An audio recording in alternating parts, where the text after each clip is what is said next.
कोटा अभिभाषक परिषद के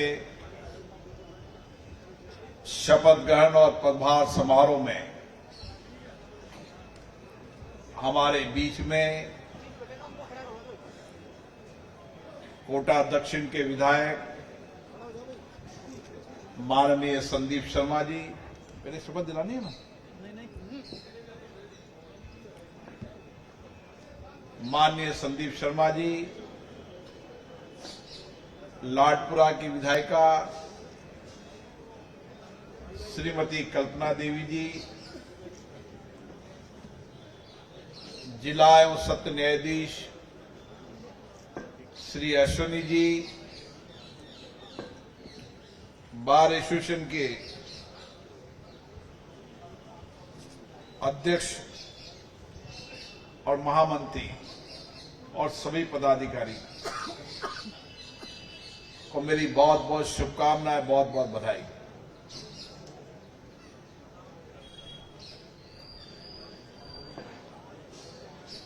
कोटा अभिभाषक परिषद जिसकी एक बहुत बड़ी प्रतिष्ठा है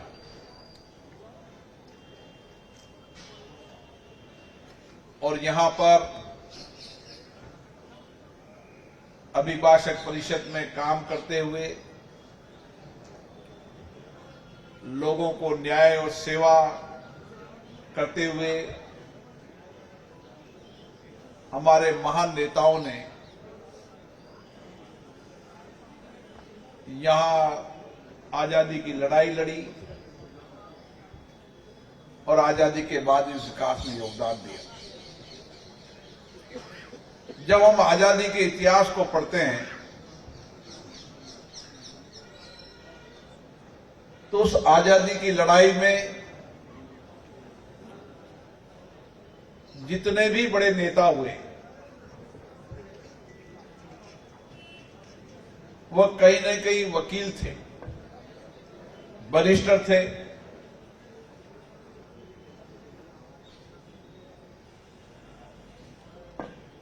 और एक लंबा संघर्ष, लंबा इतिहास हम याद करते हैं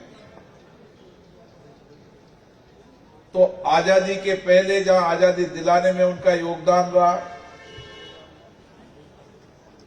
और आजादी के बाद देश सेवा के अंदर भी योगदान रहा। बार एसोसिएशन का भी ऐसा ही इतिहास है, ऐसी विरासत है। यहां पर इसी एसोसिएशन के सदस्य केंद्र सरकार में मंत्री रहे, राज्य सरकार में मंत्री रहे, राजस्थान हाई कोर्ट में जज रहे, बार काउंसिल के चेयरमैन रहे। इसका एक बहुत बड़ा इतिहास है और उस इतिहास में आजादी के आंदोलन का भी लड़े और आजादी के बाद लोगों को न्याय दिलाने में कोटा अभिभाषक परिषद का बहुत बड़ा योगदान रहा। ये बात सही है, पुरी जी की पीड़ा सही है कि अभी वर्तमान समय के अंदर बार एसोसिएशन से कोई विधायक, सांसद या मंत्री नहीं बन रहा। नहीं तो एक समय था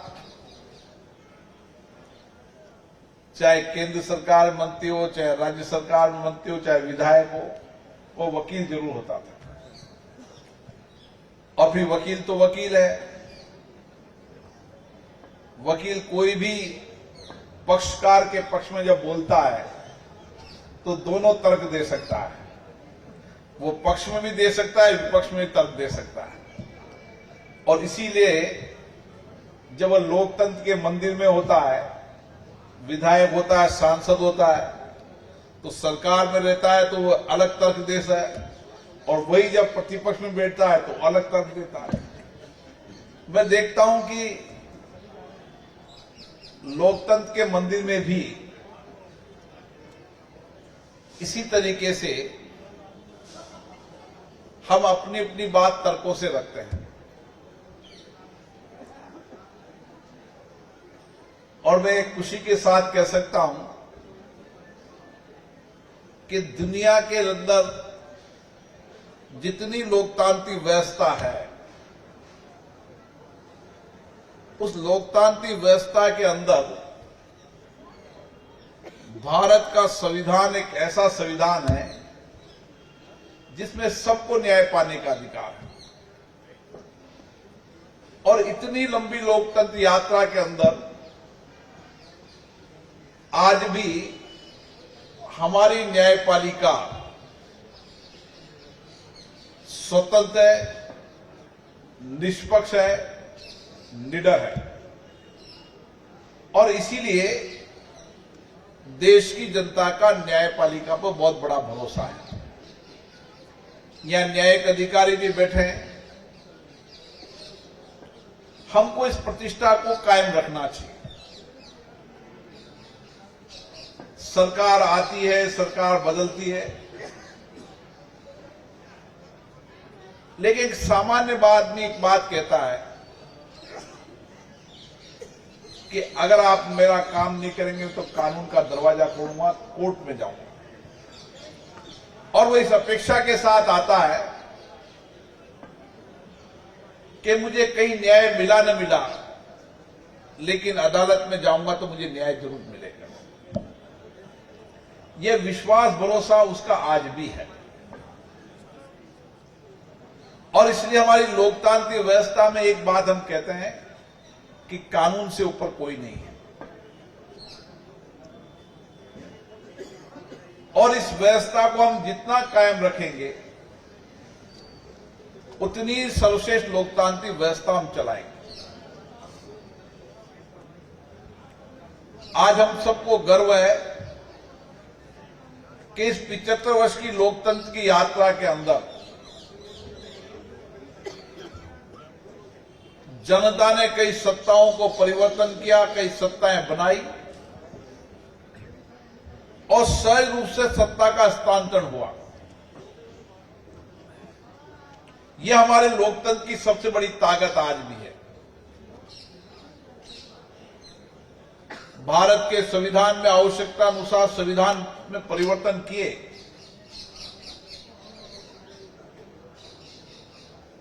लेकिन आज भी हमारा संविधान मार्गदर्शक है, जीवंत है और लोगों को सार्वभौमिक अधिकार देता है। और मेरा मानना है उसमें भी सबसे बड़ा योगदान है तो देश के एडवोकेट का है, जिन्होंने जब संविधान बनाया तो संविधान में मूल में जनता को रखा। संविधान निर्माताओं की डिबेट को मैंने जब देखा, चर्चाओं को देखा, तो देखा कि हर क्लोज पर एक लंबी चर्चा हुई, एक लंबी डिबेट हुई और लंबी डिबेट और चर्चा के बाद संविधान बना। आवश्यकता अनुसार व्यवस्था परिवर्तन जरूर हुआ, लेकिन आज भी हमारी संविधान की मूल भावनाओं को कोई परिवर्तन नहीं कर सकता। और यही कारण है कि आज भी भारत के लोकतंत्र की ताकत जनता के पास है। और इसीलिए आपको न्यायिक समीक्षा के साथ आपकी बहुत बड़ी जिम्मेदारी है कि एक सामान्य व्यक्ति भी, गरीब से गरीब व्यक्ति भी, आप उसको न्याय दिलाने का काम करें। ये बात सही है कि सरकारों ने समय समय पर न्यायिक काम सरल हो, सरलता हो, आम आदमी को ठीक से न्याय मिले, उसके लिए कई प्रयास किए हैं। लेकिन सबसे बड़ा प्रयास आपको करना होगा और वो प्रयास ये करना होगा कि हम जो व्यक्ति न्याय मांगने आया है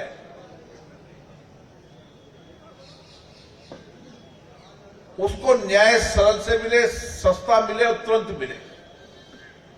और इसके लिए कठिन काम तो है, लेकिन सबसे बड़ी भूमिका है तो वकील की है। कठिन इसलिए है कि अगर जल्दी न्याय दिला देंगे तो मुवक्किल कम हो जाएंगे, तारीख पे नहीं आएगा। लेकिन आप निश्चित माने कि मेरा मानना है जितनी जल्दी न्याय आप दिलाएंगे उतने ही लोग आपके पास और ज्यादा आएंगे। और इसीलिए आज भी हमारी व्यवस्थाओं के अंदर लोक अदालतें हैं। उन लोक अदालतों के मैं पिछले कई राज्यों के परिणाम को देख रहा था।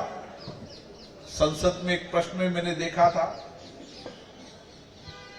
कि लोक अदालत के अंदर एक व्यक्ति को न्याय दिलाने के लिए 35 से 50 रुपए से ज्यादा खर्चा नहीं आ रहा।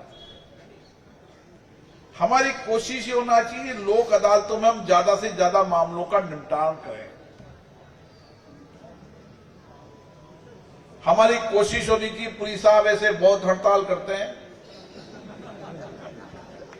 मैं उनसे आग्रह करूंगा कि एक गरीब व्यक्ति जो है ना बहुत दूर से आता है। हम 35 साल से सामाजिक राजनीतिक जीवन में हैं। एक आदमी इटावा के गांव से चलता है 100 किलोमीटर दूर, पता चला कि आज हड़ताल होगी। अब उसका आने जाने में खर्चा हो जाता है कम से कम 500 रुपये, या तारीख परिवर्तन होगी। एसडीओ साहब के आए तो एसडीओ साहब आज छुट्टी पे हैं या किसी की हाजिरी में। लेबर कोर्ट की तो हालत यह है कि 20-20, 30-30 साल तक मुकदमा का निपटार ही नहीं होता है। सरकार ने एक अच्छा प्रयास किया है। पहली बार हमने उन अंग्रेजों के कानूनों को परिवर्तन करने का काम किया है। हमारी लोकतांत्रिक व्यवस्था में, हमारे लोकतांत्रिक देश के अंदर हमारे बनाए हुए कानून जल्दी लागू होंगे। और उस कानून बनाते समय भी बहुत लंबी समीक्षा हुई। देश के कई लोगों से उस कानून बनाने समय विचार मांगे गए, प्रस्ताव मांगे गए, चर्चाएं मांगी गई। लेकिन उस न्याय व्यवस्था को अगर मैं देखता हूं तो जो सबसे बड़ा अपराध था वो 302 धारा में था।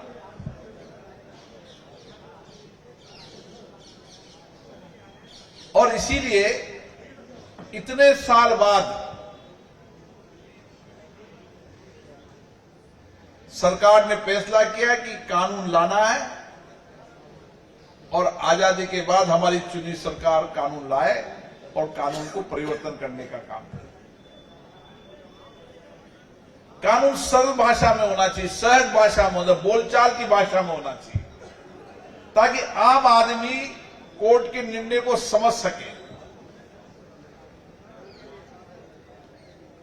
और निर्णय को समझकर, क्योंकि कई बार मैं जब देखता हूं बिल बनते हैं तो लेजिस्लेटिव वर्क में कई शब्द ऐसे होते हैं जो वर्षों तक लोग की समझ में नहीं आते। अब पहली बार सरकार ने प्रयास किया है कि सहज रूप से जिस भाषा में व्यक्ति कानून को समझ सके, निर्णयों को समझ सकते, उस भाषा में किया जाए। हमने भी संसद के अंदर जितनी भाषाएं देश के अंदर 22 भाषाएं, उन भाषाओं में सहज रूप से डिबेटों को, चर्चाओं को उस भाषा में रूपांतर करने का काम शुरू किया है। मुझे आशा है कि आने वाले समय के अंदर बहुत बड़ा बदलाव इस देश के अंदर होगा। सहज रूप से आम आदमी की भाषा के अंदर डिबेट होगी, चर्चा होगी।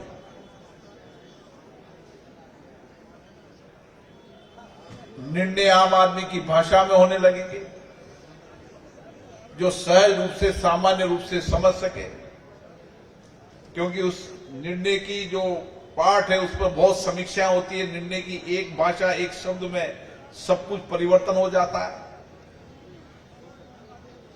जुडिशियल अफसर ज्यादा जानते हैं, लेकिन मैं भी समझता हूं कि एक शब्द की भाषा के अंदर बहुत सारे अर्थों के आधार पर वर्षों तक उसकी समीक्षाएं चलती रहती है। तो मेरा मानना है कि बार और न्यायिक अधिकारियों का एक अच्छा संबंध होना चाहिए। जहां कुछ कमी हो, कुछ असावधानी हो, कुछ व्यवस्था में परिवर्तन हो, वहां लगातार चर्चा होती रहे, संवाद होता रहे, ताकि डिबेट करते समय, चर्चा करते समय या कानून की भाषा के अंदर वकील जब डिबेट करे तो उसकी जब निर्णय आए वह भी इस भाषा में आए, ताकि स्पष्टता रहे, तो हम बेहतर तरीके से लोगों को न्याय दिला पाएंगे। मुझे आशा है कि आप सब लोग इसके अंदर प्रयास करेंगे, बेहतर प्रयास करेंगे। जो सबसे गरीब व्यक्ति हो उसको सबसे पहले न्याय मिले, त्वरित न्याय मिले, इसके लिए हम संवेदना के साथ काम करेंगे। और एक गरीब व्यक्ति को भी ये लगे कि अगर सरकार ने, प्रशासन ने मेरे साथ न्याय नहीं किया है तो अदालत मेरे साथ जरूर न्याय करेगी। ये विश्वास भरोसा आज भी देश की जनता का, इस विश्वास भरोसे को कोई काम रखना है। इसलिए न्यायिक अधिकारी की जितनी जिम्मेदारी है, आपकी भी उतनी जिम्मेदारी है कि आम जनता के अंदर वकील का विश्वास जनता में जमा रहे। तर्क करना आपका काम है। आपका पक्ष का वकील आए तो आप अपने पक्ष में तर्क करोगे, दूसरा दूसरे पक्ष तर्क फिर करोगे। वो एक व्यवस्था है। लेकिन उस व्यवस्था के बाद भी हम कहीं न कहीं ये प्रयास करते रहे कि जल्दी न्याय कैसे मिल सकता है। इसके लिए भी बार को प्रयास करने की आवश्यकता है। और मेरा मानना है हमारी कोशिश होना चाहिए कि कोटा बार के अंदर हमारी पेंडेंसी सबसे कम हो। हमारे पुराने मुकदमों को किस तरह से हम जल्दी निस्तारण कर सकते हैं, ये भी हमारे प्रयास होने चाहिए। और उसका बहुत बेहतर परिणाम आएगा और उसका बहुत बड़ा संदेश भी जाएगा। क्योंकि मैं जितने भी मुझे लेबर कोर्ट के केस मिलते हैं, कोई केस ऐसा नहीं जो 25 साल 20 साल पुराना नहीं हो। अब मानो कोई 25 साल की लड़ाई लड़ रहा है और उसको 30 साल तक न्याय मिले, उसकी जिंदगी जवानी खराब हो जाती है। माननीय राष्ट्रपति जी ने पहले सुप्रीम कोर्ट के जब कार्यक्रम में गई तो उन्होंने बहुत बड़ी बात कही कि कितने लोग ऐसे हैं जो जेल में हैं, जिनकी सजाएं पूरी हो चुकी है, जिनके पास जमानती हैं, तो उनके पास व्यवस्था नहीं, उसके कारण जेल में पड़े। मैं जिला न्यायाधीश से भी कहूंगा कि उनको समय समय पर जेल के अंदर भी निरीक्षण करके सब चीजों को देखना चाहिए कि कई लोग वर्षों तक गलत तरीके से सजा तो नहीं काट रहे हैं, या उनकी सजा पूरी हो रही उसके बाद भी वह उनका कोई नहीं, इसलिए वह जेल में है। इसकी भी हमें समय समय पर समीक्षा करने की आवश्यकता है। बार इसमें सहयोग करने की आवश्यकता है। बार को जाना चाहिए, कोशिश करना चाहिए जेल में। उनके साथ कोई नहीं तो न्याय मित्र के रूप में एसोसिएशन उनका सहयोग करे, उनको जल्दी न्याय मिल जाए, तुरंत न्याय मिल जाए। ऐसे बहुत सारे प्रयास हैं जिसको सकारात्मक दृष्टि से भी करने की आवश्यकता है।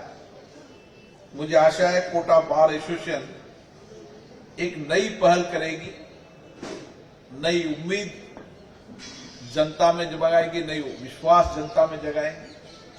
और एक हमारी बार ऐसी होगी कि लोगों को हम कह सके कि हमारे यहां एक बेहतर सिस्टम डेवलप हुआ है,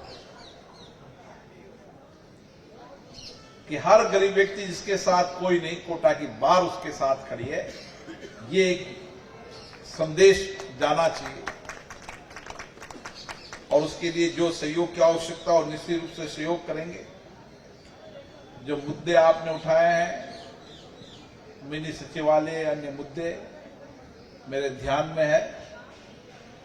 निश्चित रूप से कोशिश करेंगे कि आपने सही कहा कि जितने लोग परेशानी, वकीलों से ज्यादा परेशानी, आने वाले जो अदालत में लोगों को परेशानी होती है, उसका भी निस्तारण शीघ्र किया जाएगा। आपसे चर्चा करके करेंगे। आपसे बिना चर्चा के संवाद के कोई योजना नहीं बनाएंगे। और लोकतंत्र की शख्सियत यही है कि आप चर्चा करो, संवाद करो, उससे बेहतर परिणाम आते हैं। हमेशा मेरा तो मानना है कि लोकतांत्रिक व्यवस्था में जितना चर्चा संवाद करोगे, अपना निर्णय ठीक से हो जाएंगे। जितना चर्चा संवाद की दूरी होगी, उतना ही निर्णय में देरी भी होगी और बेहतर निर्णय भी नहीं होंगे।